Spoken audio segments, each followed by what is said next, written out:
Winter has come to Afghanistan, and with it, skyrocketing need for aid to millions of desperate Afghans. International humanitarian groups are working to stave off widespread hunger while providing other services under a Taliban regime widely considered a pariah. From Kabul, and with the support of the Pulitzer Center, special correspondent Jane Ferguson reports. It could be easy to mistake Kabul's Red Cross Center for a depressing place. There is a small child there now, is learning to walk with the prosthesis. But instead, it's one of the most heartening in the Afghan capital. A place of hope for a country and a people facing enormous challenges. Here, the war-wounded and sick learn to walk again. Soldier, child, Talib, each fighting their own personal battle. Remarkably, the center makes high-quality, free prosthetics in its own factory, staffed entirely by former patients. Dr. Roberto Cairo, who now runs the center, has worked here for 30 years.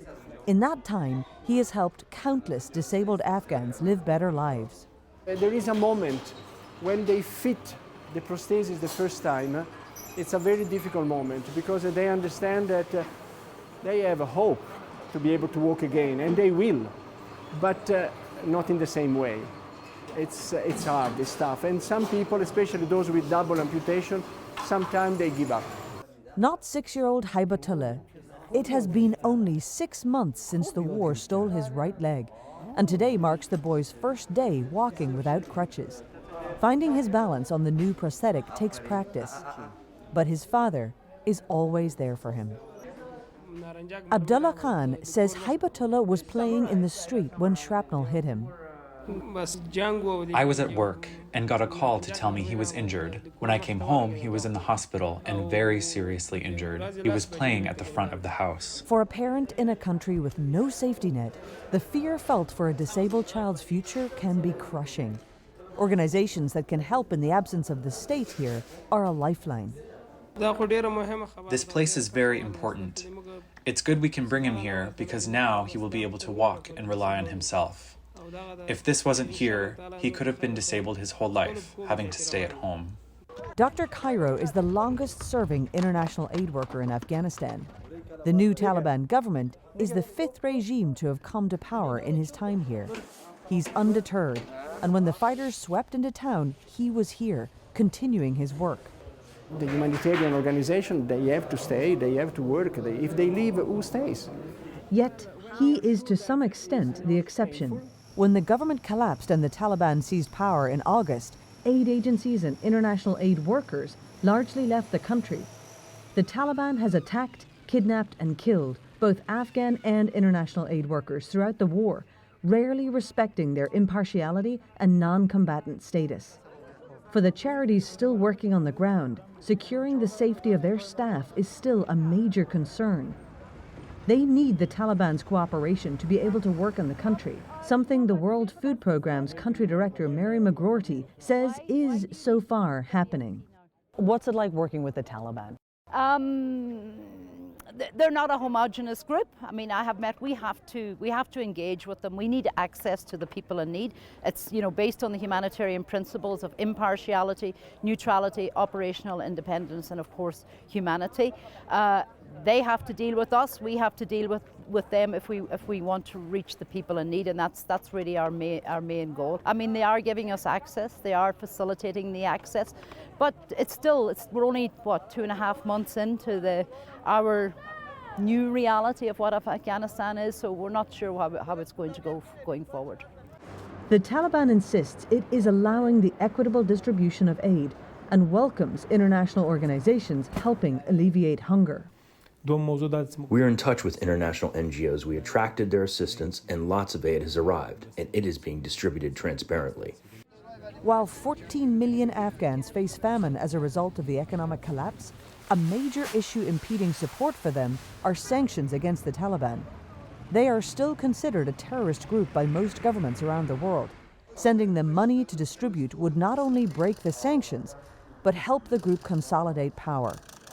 Before the collapse of the Afghan government, much funding was directed through the authorities in Kabul, helping them pay for things like salaries for school teachers and doctors.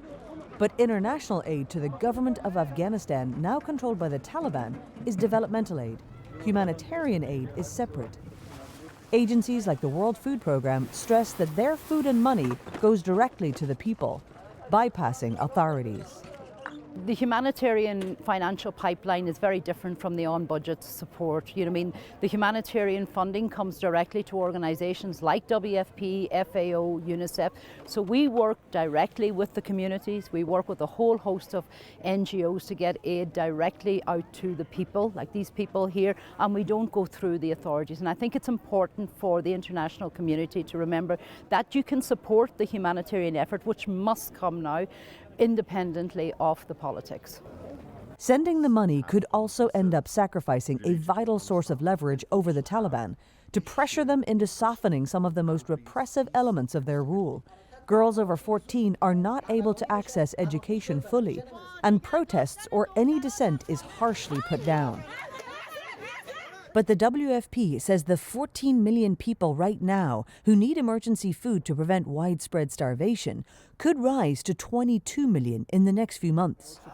In his decades on the ground in Kabul, Dr. Cairo has never seen such widespread desperation. Definitely, people should not waste the time. Afghanistan must be helped now. The rest will come later, but now, especially at the beginning of the winter, something has to be done. Hospitals are running without drugs. People have no salaries, they have no food. Every day I receive so many patients coming, and after the physical rehabilitation they come and say, please help me because I have nothing at home. I lost the job, I don't have any future in front of me. So this is something that the international community should look at now. Forget the rest. While Afghanistan continues to struggle to cope with the collapse of its government and the international isolation of living under Taliban rule, desperate efforts to keep millions from the worst suffering continue. Both Afghans and those remaining international professionals continue to fight on in the face of enormous challenges. How do you keep going all these years despite the setbacks? The work is keeping me here. It's the best work in the world. And it's so rewarding what we are doing. You see people coming here crawling, sometimes crawling, and they leave walking again with